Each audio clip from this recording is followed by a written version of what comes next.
Alright, what's good guys, this is KY, not Kai the Creative, and today we're going to do our very first video breakdown. So I'm going to just break down how I shot it really quickly. I'm going to break down what I used to edit the video. I'm going to use some of the elements, and I'm going to show you the actual timeline of how I made this video. But I think it makes the most sense to actually play the video first and then get into it a little bit later.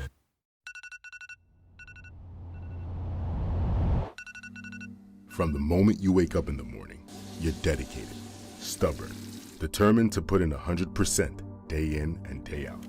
From the morning ritual to what you make for breakfast, every promise made to yourself matters.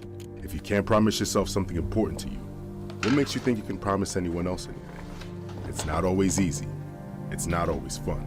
Some days you don't want to do it, but you do it anyway, because this is who you are. That's who you want to be, and committed to put in the work. And everything matters, even what you put inside your body.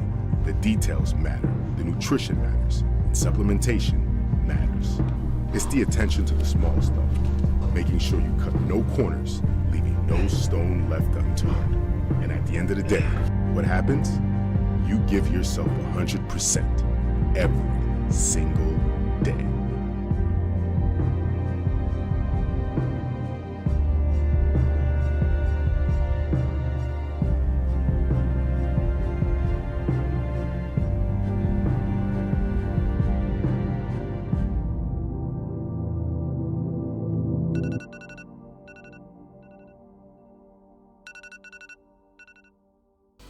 So I actually shot this on my Canon C200, and the lenses that I used was my 24mm Sigma Art and my 50mm Sigma Art, which are the two lenses I use for the majority of my videos.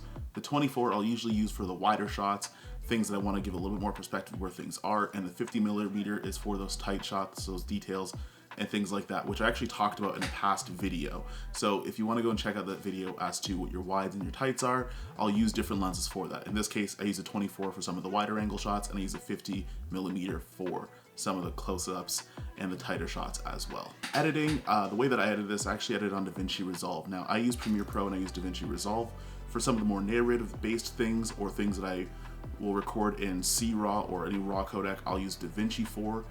Especially because I find it a little bit easier of a workflow, but especially when I don't need to put in a lot of crazy effects and things like that, and things where I want to have a lot of graphics or like trendy transitions, I'll use Adobe Premiere Pro just because I'm better at using Premiere Pro and After Effects for that nature, but I like the smoothness and playback from Davinci Resolve, and I like the raw controls that I have in Davinci Resolve. So we're going to get into Davinci. If you guys aren't using this program, you can still apply a lot of these concepts in this video to the platform that you guys use, but we're going to go into the computer and we're going to talk about how I edited and what my workflow kind of looks like. So we're looking at the timeline here, and if you'll notice that there's a lot more things in the audio track than there is in the video track. Whenever I'm doing any sort of narrative or anything like that, I try to make sure that there's more sound than there is cool transitions and things like that. It just helps add to the story a little bit and make your video look and sound a little bit better. A lot of video that you'll actually find is audio, and making sure that you can tell a story using your ears and your eyes at the same time, which is why even though there's way simpler cuts in this video, it came off a little bit better and a little bit higher budget. Three things that I will talk about in terms of this video audio recording and how I did it is I like to use a blank screen with a riser before it gets to an image. So like if you'll see in the very beginning of the portion of the video here, where all you hear is a phone. What happens is that you use a riser to build tension, and then you kind of wonder, okay, well, why is the alarm going off? And for that 2 or 3 seconds, you start to feel anticipation of like, well, what's going to happen? What am I going to see in the next frame? And then it goes right to, well, the kind of cliche someone answering their phone, right? So that's how you can kind of start things off. And that's the first thing I'll talk about in terms of how you design your videos in terms of the audio. Now, what's cool about this part is that I like using sound effects that mimic the action that's being taken place whenever you can. So right here you could see he's working on his desk or whatever, and you could have the little narration and stuff like that. This soundtrack right here is actually fake typing. Ritual to what you make from it. Every promise made to yourself.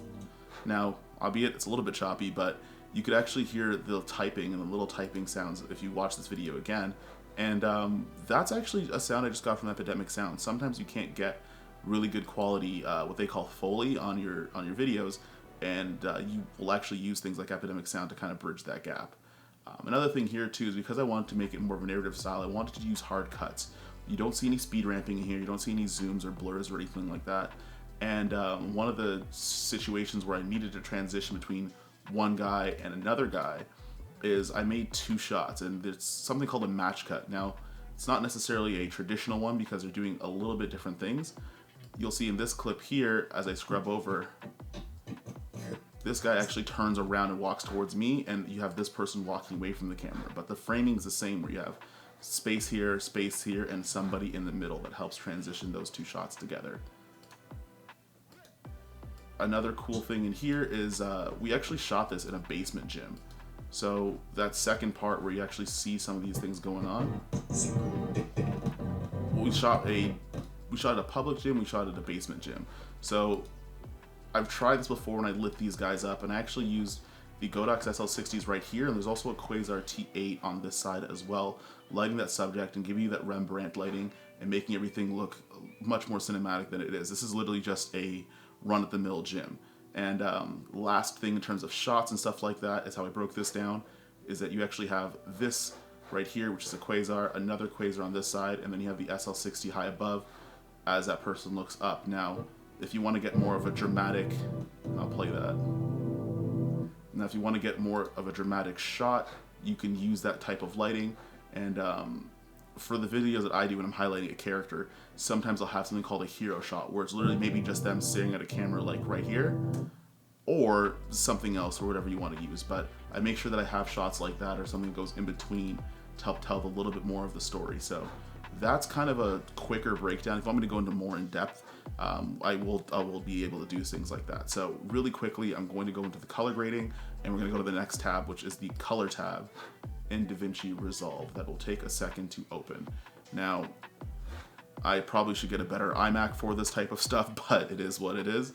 But we'll actually show you what I meant by what that grade looked like. So right now I'm using Canon CRL Lite. Now, if you're using any sort of raw codec on Davinci Resolve, you'll be able to control these things by just going to your decode, clip. Pretty much most of you guys don't have that, but if you want more information on editing in CRL Lite or any raw codec, you'll have that available in Davinci. It's just a lot more easier to use than Adobe Premiere Pro. So I like Davinci for that reason.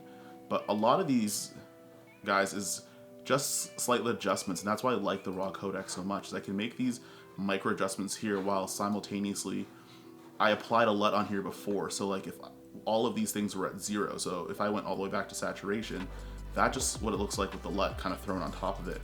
And then you could add things like saturation, which I'm going to put back there because I guess you can't do that, so I'll just do this right now.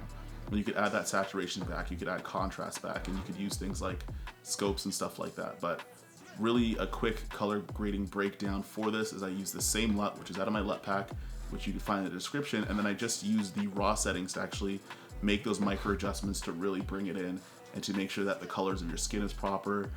Because it was a little bit more somber, I made sure there was blue in the shadows. And if you guys want to see a color grading breakdown, how I grade some of my footage, just leave a comment down below and I can kind of explain that. But this is a really quick and easy breakdown of how I did stuff for this video. Now with the narrative stuff, it's pretty simple. You use simple cuts and you focus a lot on sound, like I mentioned before. So you can see 1, 2, 3, 4, 5, 6, 7 different tracks. You could have made this 5 or 6, but it's definitely more than the 3 video tracks that are on there, and those are things that you want to have at your disposal if you want to make more story-driven stuff. It doesn't have to be super crazy. You don't have to use trendy effects from your favorite YouTuber. You can just focus on telling a good story while using sound and images as well. But this is a really quick, like 5 or 6 minute breakdown of a video that I just did. I'll probably make some more later on throughout the year, especially when I'm doing projects, because this company, I'll be working with them all year, doing commercials and stuff with them too. So if y'all like that, make sure you like, you comment, share, subscribe, and hopefully you guys got some information. I'll see you guys in the